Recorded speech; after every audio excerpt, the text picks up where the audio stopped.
Friends, तो कैसे हैं आप सब। सीए फाउंडेशन अकाउंटिंग के अंदर चैप्टर 7 हमारा चल रहा है। पिछली जो हमारी वीडियो थी उसके अंदर हमने कंप्लीट किया था components of non manufacturing industries कौन कौन से होते हैं, फाइनल अकाउंट के अंदर प्रिपेयर करने में क्या क्या दिक्कतें आती हैं, किस तरीके से हम उसको इम्प्लीमेंट करेंगे।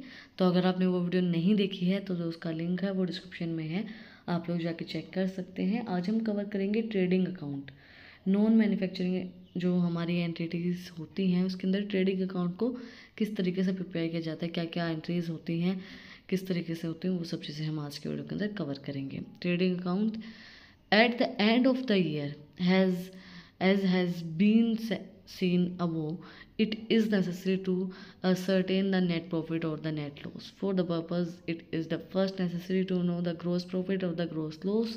Gross profit is the difference between the selling price and the cost of the goods sold. For a trading firm, the cost of goods sold can be ascertained by adjusting the cost of goods and still on hand at the end of the year against the purchase. It is done as follows. Trading account वो account होता है जिसके अंदर हम at the end of the year, जब हमारा साल ख़त्म होता है, तो हम नेट प्रॉफिट और नेट लॉस को निकालते हैं। हमारा मेन पर्पज़ यही होता है कि हमें ग्रोस प्रॉफिट और ग्रोस लॉस का पता चले। ग्रोस प्रॉफिट का मतलब क्या होता है? Difference between selling price and the cost of goods sold. जो डिफरेंस होता है सेलिंग प्राइस और कॉस्ट ऑफ गुड्स सोल्ड के अंदर, वो हमारा ग्रोस प्रॉफिट होता है। और for trading firms the cost of goods sold can be ascertain by the adjusting the cost of goods still on hand eight the end of the year against the purchases. जो हमारी trading firms होती है उसके अंदर cost of goods sold वो होती है जो हम एडजस्ट करते हैं कॉस्ट ऑफ गुड्स जो हैंड में जब तक आपके पास आई हैं और आप अगेंस्ट द परचेज के जो आपके eight the end of the year आपके पास आई हैं, तो वो हमारी कॉस्ट ऑफ गुड्स सोल्ड होती है आफ्टर द एडजस्ट होने के बाद जो चीज़ें आई हैं। एंट्री किस तरीके से होगी? ओपनिंग स्टॉक के अंदर प्लस किया जाएगा, ऐड होगा परचेज, नेट परचेज जो है उसके अंदर ऐड होगा डायरेक्ट एक्सपेंसेस, लेस की जाएंगे cost of goods sold and हमारा क्लोजिंग स्टॉक निकल आएगा। In the first year, the net purchase, that is after deducting returns, total was 1 lakh and the 15,000 worth of the goods were not sold at the end of the year. The cost of goods sold will then 85,000. If the next year purchase was 150,000 and the cost of goods sold was 145,000, the closing stock will be 20,000. तो उसकी calculation किस तरीके से करेंगे? देखो, पहले हमारे साल के अंदर जो नेट परचेज हमारी रिटर्न को डिडक्ट करने के बाद 1 लाख थी। उसके बाद जो हमारी गुड्स जो नहीं बिके वो थे 15,000 के, तो हमारी कॉस्ट ऑफ गुड्स सोल्ड कितनी आएगी? 85,000, 85,000। तो उसके बाद जो हमारी नेक्स्ट परचेज है न्यू ईयर की वो है 1,50,000। 1,50,000 के अंदर से जब हम कॉस्ट ऑफ गुड्स सोल्ड निकालेंगे तो वो है हमारी 1,45,000 और क्लोजिंग स्टॉक हमारे पास बचा है 20,000 रुपये। कैलकुलेशन किस तरीके से होगी? कॉस्ट ऑफ गुड जो हमारी अनसोल्ड रह गए बिगिनिंग ऑफ द ईयर वो थे हमारे 15,000 के। उसके बाद परचेज ड्यूरिंग हमारी थी 1,50,000। उसके बाद ये हमने ऐड कर दिए। उसके बाद हम लेस करेंगे जो कॉस्ट ऑफ हमारे goods sold during the year रह गए हैं वो है हमारे 1,45,000। उसके बाद हमारा क्लोजिंग स्टॉक जब हम 1,65,000 के अंदर से 1,45,000 लेस करेंगे तो हमारे 20,000 बच जाएंगे। 20,000 हमारा क्लोजिंग स्टॉक हो जाएगा। मैं ना इसीलिए प्रैक्टिकल्स करवाना अवॉइड करती हूँ, क्योंकि है ना ये जो नंबर्स होते हैं इनमें कई बार बोलने में दिक्कत हो जाती है, मिस्टेक हो जाती है। फिर जो कुछ रेयर बच्चे होते हैं गिने चुने वो कमेंट करते कि आपको कुछ बोलना ही नहीं आता है, पहले बोलना सीख के फिर करो। तो मैं ना इसलिए प्रैक्टिकल को थोड़ा सा अवॉइड करना पसंद करती हूँ, क्योंकि देखो भाई, हम भी इंसान हैं, हम भी गलतियाँ कर सकते हैं। I am not a perfect और मुझे परफेक्ट बनना भी नहीं है। लेकिन होते हैं ना कई हो गए कि भाई बोलना है कि कोई गलती हो गई है, तो इसलिए मैं थोड़ा सा इसको अवॉइड करना चाहती हूँ। बट ये कि अब आपको करवानी है तो करवानी है, करवा देते हैं, कोई बात नहीं। Trading account of the year end हमारा क्या बनेगा? सबसे पहले आएगा हमारा opening stock, then to purchase, then less करेंगे हम जो रिटर्न आउटवर्ड्स आए हैं। उसके बाद टू डायरेक्ट एक्सपेंसेस के अंदर कौन से आएंगे? Freight and charges, customs, insurance, wages, gas, water, fuels, factory expenses, royalty on productions, debit side के अंदर आएंगे। उसके बाद आते हैं क्रेडिट साइड के अंदर बाय सेल्स, लेस करेंगे sales inwards, and by closing stock. और उसके बाद अगर हमें रॉयल्टी ऑन प्रोडक्शन है उसके बाद हम देखेंगे कि हमें ग्रोस प्रॉफिट हो रहा है, ग्रोस लॉस हो रहा है। ग्रोस लॉस हो रहा है तो हमारा क्रेडिट साइड के अंदर आएगा, अगर हमें ग्रोस प्रॉफिट होता है तो हमारा डेबिट साइड के अंदर आ जाएगा। To gross profit only one will appear. Gross profit कब अपीयर होगा? If in the above example net sale, अगर जो हमारे पहले हमने एग्जांपल दिया उसके अंदर जो नेट सेल है after adjusting for sales return is 2 lakh, then the gross profit will be 55,000, and is that 2 lakh minus 145,000, this profit is called gross profit, since from it indirect expenses have still to be deducted from knowing the net profit. Now for the same example trading account will appear as follows। देखो अगर हमारा जो सारी adjustment के बाद हमें gross profit कब होगा? जब हमें 2 लाख का हमने सेल की हो। 2 लाख की अगर हमने सेल की है तो उसके अंदर से जब हम लेस करेंगे 1,45,000 रुपये तो हमारा 55,000 रुपये ग्रोस प्रॉफिट आ जाएगा। किस तरीके से एंट्री की जाएगी? To opening inventory 15,000, to purchase account 1,50,000 और टू ग्रोस कैरिड जो हमने किया है वो आएगा 55,000। और क्रेडिट साइड किस तरीके से होगी? By sales account, by closing inventory. इस तरीके से दोनों को हमेशा एक बात याद रखना, दोनों साइड का बैलेंस जो होगा वो हमेशा हर अकाउंट के अंदर इक्वल ही होगा।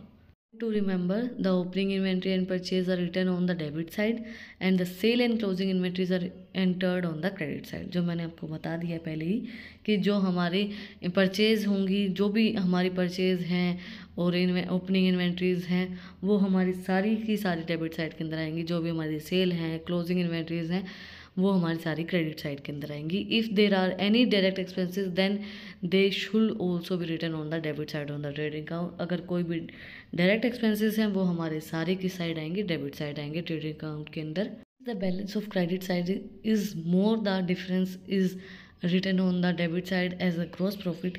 This amount will also be carry forward to the profit and loss account on the credit side. देखो अगर जो हमारा क्रेडिट साइड का बैलेंस है उससे ज़्यादा है हमारा डेबिट साइड का बैलेंस, मतलब ग्रॉस प्रॉफिट है, हमें डेबिट साइड में ग्रॉस प्रॉफिट लिखा जाता है, क्रेडिट साइड में ग्रॉस लॉस लिखा जाता है। तो अगर हमें प्रॉफिट है तो उसको कैरी फॉरवर्ड करेंगे प्रॉफिट एंड लॉस अकाउंट के अंदर, क्रेडिट साइड के अंदर। The case of loss is that when the debit side of the trading account exceed the credit side, the amount will be written on the credit side of the trading account and the transfer to the debit side of the profit and loss account। अगर हमें loss हो रहा है तो उस time पे हमारे trading account के अंदर डेबिट जो क्रेडिट साइड है उसकी तरफ लिखा जाएगा ट्रेडिंग अकाउंट में कि भाई टू ग्रोस लॉस, और उसको ट्रांसफ़र किया जाएगा प्रॉफिट एंड लॉस अकाउंट के अंदर, डेबिट साइड के अंदर। ट्रेडिंग अकाउंट आइटम्स कौन कौन से हैं हमारे? In uh trading account form like a wholesaler main business consist of buying and selling the same goods in addition to the amount of the opening inventory. The trading account will also debited with all expenses incurred in bringing the goods to the go down of the firm and in making them ready for sale। Trade account के अंदर जो जैसे wholesaler हैं, जो main business इनका consist करते हैं buying and selling some goods, तो जो एडिशन है अमाउंट का ओपनिंग इन्वेंट्री का और ट्रेडिंग अकाउंट्स का हमारा डिडक्ट किया जाएगा एक्सपेंसेस के अंदर जो हम ब्रिंग करेंगे गुड्स को डाउन करने के लिए फार्म के अंदर, और जो हमारे रेडी हैं सेल के लिए तो उसके अंदर से डिडक्ट किया जाएगा। We shall now consider individual item. Individual item को समझते हैं। सबसे पहले आती है हमारी opening inventory. Since this was a closing inventory of the last year, it must have been entered in the opening inventory account, therefore the opening entry, therefore it will be found in the trial balance। This item is usually put as the first item on the debit side of the trading account। Of course in the first year of the business there will be no opening inventory। देखो अगर हम पहला हमारा साल है business का तो उसके अंदर कोई भी ओपनिंग इन्वेंट्री हमारी नहीं होगी। ओपनिंग इन्वेंट्री वो इन्वेंट्री होती है जो पिछले साल हमारी क्लोजिंग इन्वेंट्री थी, वो क्लोज हुई है, क्लोजिंग इन्वेंट्री हो गई। अब हम नया साल ओपन कर रहे हैं तो वो जो इन्वेंट्री हमारी बची हुई है वो हमारी हम कंसिडर करेंगे एज अ ओपनिंग इन्वेंट्री। लेकिन अगर हमारा कोई नया बिजनेस है तो स्टार्टिंग के ईयर के अंदर कोई भी ओपनिंग इन्वेंट्री नहीं होती है। Purchase and purchase returns. The purchase account will have debit balance showing the gross amount of a purchase made for the material. The purchase return account will have a credit balance showing the return of material to the supplier. On the debit side of the credit trading account, the net amount is shown as inducted the assuming figures. देखो purchase account जो होता है वो debit balance के अंदर show किया जाता है ट्रेडिंग अकाउंट के अंदर, और जो परचेज रिटर्न होता है वो होता तो क्रेडिट बैलेंस है क्योंकि हमारे पास रिटर्न आया है, बट परचेज के अंदर से परचेज रिटर्न को हम लेस करेंगे, वो दोनों ही चीज़ें हमारी डेबिट बैलेंस के अंदर शो की जाती हैं। किस तरीके से एंट्रीज होती हैं इनकी, सबसे पहले आता है हमारा परचेज़ टू परचेज़, परचेज़ के अंदर से हम लेस करेंगे परचेज़ रिटर्न। परचेज़ हमारी जैसे 3 लाख की है तो परचेज़ रिटर्न हमारे 10,000 के हैं, तो उसके अंदर से माइनस करके हमारी परचेज़ निकल आएगी, वो आएगी 2,90,000 रुपये। ठीक है। Closing entry in entries for the purpose is follows. Closing entries हमारी क्या होंगी, purchase return account debit to purchase account and this net purchase is transfer to the trading account. जो ये नेट परचेज है वो हमारी ट्रेडिंग अकाउंट के अंदर ट्रांसफ़र की जाती है, trading account debit to purchase account. Happens sometime that goods are received but the relevant invoice is not received from the supplier on the date of the closing of the amount, and entry must be passed to the debit the purchase account and credit the suppliers with a goods of sold। ये जब होता है जब goods हमारे receive हो गए but जो relevant invoice है वो हमें रिसीव नहीं हुआ है, तो उस डेट के ऊपर जो हमारा क्लोजिंग अकाउंट होगा उसके अंदर हम एंट्री करेंगे must be passed debit side के अंदर परचेज अकाउंट और क्रेडिट साइड के अंदर जो हमारे गुड्स ऑफ सोल्ड है वो चाहता है। कैरेज और freight inward of freight, this item should also be debit to the trading account as it is incur to bring the material to the firm's godown and make them available for use. However, if any freight and cartage is paid on any assets like machinery, it should be added to the cost of assets and not deduct to the trading account। देखो carriage और freight जो होते हैं वो भी हमारे trading account के अंदर डेबिट साइड के अंदर आते हैं। जैसे जो मटेरियल हमने फर्म के गोडाउन से हमारे जब तक हमारे हमें यूज़ तक नहीं पहुंचाया, तो जो कैरेज करने में उसको कैरी करने में जो मटेरियल को पैसा लगता है वो हमारे कैरेज और फ्राइट इन वर्ड के अंदर आता है, फ्राइट के अंदर आता है। और फ्राइट और कैरेज जो है वो पे की जाती है एसेट्स के ऊपर, जैसे मशीनरी है तो उसकी कॉस्ट ऑफ एसेट्स के अंदर ऐड की जाएगी, ना कि डेबिट साइड में ट्रेडिंग अकाउंट के अंदर शो की जाएगी। नॉर्मली है जो गुड्स को फर्म तक पहुंचाने के लिए यूज़ तक पहुंचाने के लिए किया गया है, तो ट्रेडिंग अकाउंट हमारा डेबिट होगा to carriage inward account, carriage and freight inward account हमारा क्रेडिट हो जाएगा।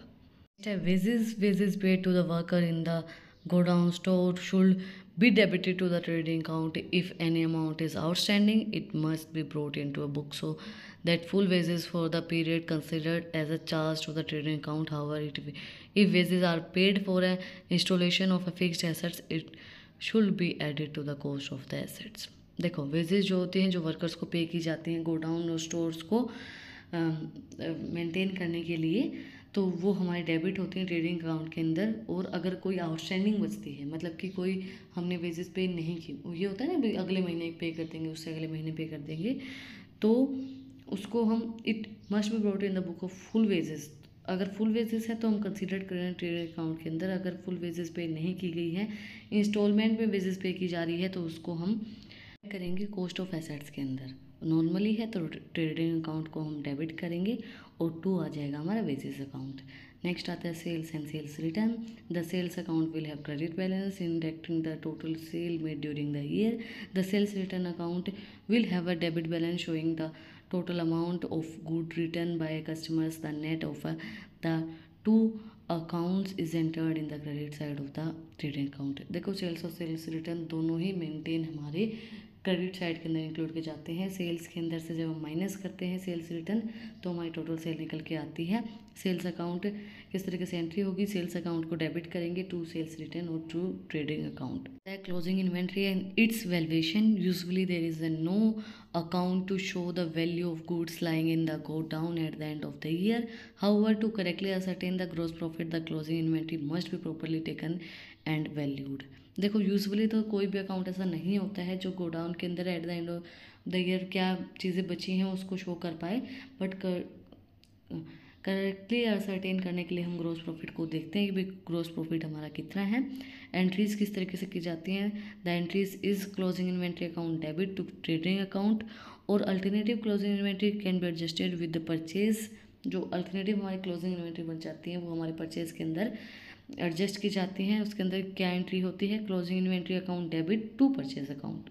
Entries in respect of trading account, सबसे पहले आती है हमारी फॉर ओपनिंग इन्वेंट्री, डेबिट करेंगे ट्रेडिंग अकाउंट को और क्रेडिट करेंगे इन्वेंट्री अकाउंट को। For purchase return, debit return outward account and credit purchase accounts. For return inward, अगर रिटर्न इनवर्ड है तो डेबिट करेंगे सेल्स अकाउंट को, क्रेडिट करेंगे रिटर्न इनवर्ड अकाउंट को।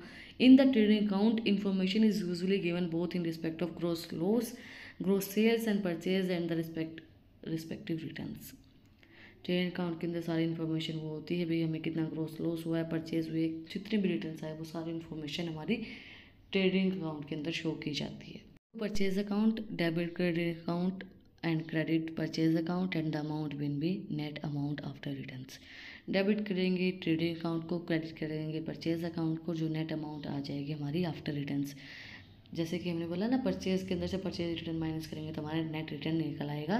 For expenses to be debited to the trading account, for example wages etcetera, debit trading account and credit the concerned expenses account individual. इसके बाद जो expenses हमारे होते हैं जैसे कि वेजेस हो गई और कैरीज इनवर्ड वगैरह जो भी चीज़ें हैं वो सब चीज़ें हमारे ट्रेडिंग अकाउंट के अंदर डेबिट साइड इंक्लूड होंगी। सारी चीज़ें मैंने आपको एक्सप्लेन कर दी हैं, फिर भी मैं थोड़ा सा ये सोच रही हूँ कि आपको चीज़ें ना समझ में आई हो तो थोड़ी सी और समझ में आ जाए डिटेल में। मैं जितना हो सकता है उतनी डिटेल में आपको चीज़ें समझाने की कोशिश करती हूँ, बट है ना बहुत सी चीज़ें हर्ट हो जाती हैं कई बार। जब लोग कुछ भी बोल देते हैं ना, मुँह उठाया और कुछ भी बोलने लग जाते हैं, तो कई बार है ना वो चीज़ें देख के ये होता है कि यार क्यों करती है ऐसा, करवाती है क्यों है। तो देन आता है हमारा for sales, debit sales account with the net amount after returns and credit account trading account. The student will see that all accounts mentioned above will close respect from the trading account.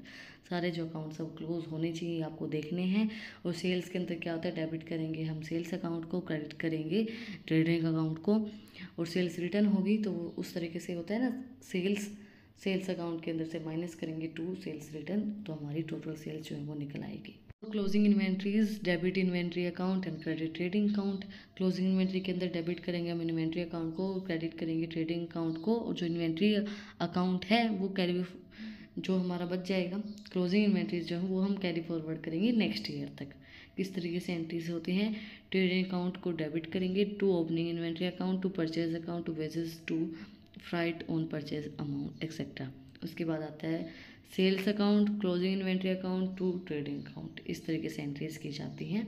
This stage trading account will reveal the gross profit if the credit side is मोर और gross loss if the credit side is less. इस stage के अंदर ये हमें gross profit और gross loss को define करता है। ग्रॉस प्रॉफिट अगर क्रेडिट साइड ज़्यादा है तो ग्रॉस प्रॉफिट होता है, और अगर क्रेडिट साइड कम है तो हमारा ग्रॉस लॉस होता है। The gross profit will be transfer to the profit and loss account. अगर जो हमारा ग्रॉस प्रॉफिट है वो ट्रांसफ़र किया जाता है प्रॉफिट एंड लॉस अकाउंट के अंदर बाय द एंट्री किस तरीके से होती है, ट्रेडिंग अकाउंट डेबिट किया जाता है to profit and loss account, और the entry for gross loss, अगर ग्रॉस लॉस होता है तो किस तरीके से एंट्री की जाएगी, profit and loss account debit to trading account. तो टुडे सारी चीज़ें आप लोगों ने डिटेल में समझ ली है। ट्रेडिंग अकाउंट के अंदर एंट्रीज किस तरीके से की जाती हैं, क्या क्या चीज़ें डेबिट साइड में आती हैं, क्या क्या चीज़ें क्रेडिट साइड में आती हैं। आई होप आपको चीज़ें समझ में आई होंगी और कुछ डाउट नहीं रहा होगा। अगर फिर भी कुछ डाउट रहता है तो कमेंट में आप मुझसे पूछ सकते हैं। और अगर आपको इन टॉपिक्स की PDF चाहिए तो टेलीग्राम चैनल का लिंक भी डिस्क्रिप्शन में है, वहाँ पर जाके आप मुझे फॉलो कर सकते हैं। और भी इंटरेस्टिंग रील्स को देखने के लिए इंस्टाग्राम चैनल का लिंक भी डिस्क्रिप्शन में है, वहाँ पर जाके आप मुझे फॉलो कर सकते हैं। यहाँ तक वीडियो को देख लिया तो प्लीज़ सब्सक्राइब बटन पर एक मुक्का मार दो, इसमें आपका ही फ़ायदा है, मेरा कुछ नहीं जाता। और आपको नई नई अपडेट्स मिलती रहेंगी। सबसे पहले आपको अपडेट चाहिए तो आप लोग एक बार सब्सक्राइब बटन पे मुक्का मार दो। फिर मिलते हैं एक नए वीडियो के साथ, एक नए टॉपिक के साथ। Like share and subscribe. Thank you for watching my video and enjoy your life.